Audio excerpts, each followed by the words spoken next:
حکومتا شامی ji zêdetirî 5 salan ve ambargoyeke giran li ser kantona Şehbayê ferz kiriye. Nahêle ku pêwîstiyên serekeyên jiyanê derbas bibin. Dorpêça heyî bandoreke neyînî li qada tenduristiyê jî kiriye. Koçberên Efrînê yên li kantona Şehbayê dibêjin ku ew ji ber dorpêçê ji pêwîstiyên jiyanî yên sereke bêparman e.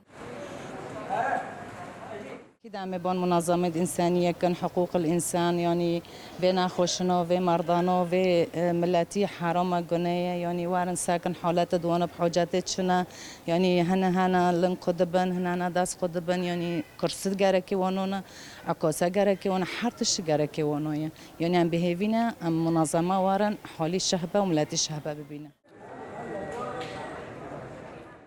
Endama rêveberiya nexweşxaneya Avrîn Arîn Elî diyar kir ku ji ber dorpêça hikûmeta Şamê derman nagihê ji nexweşxaneyê. Bi vê yekê jiyana sivîlan dikeve metirsiyê de. dorpêç bi xwe derdixîne divê dawiyê de hîn zêdetir bîne. Yekemîn û pirsgirêka sereke neketina derman, nehêştina bendên kontrolê yên ku derdora vê heremê belav dibin, nehêştina ketina derman di vê hindirî vê heremê de.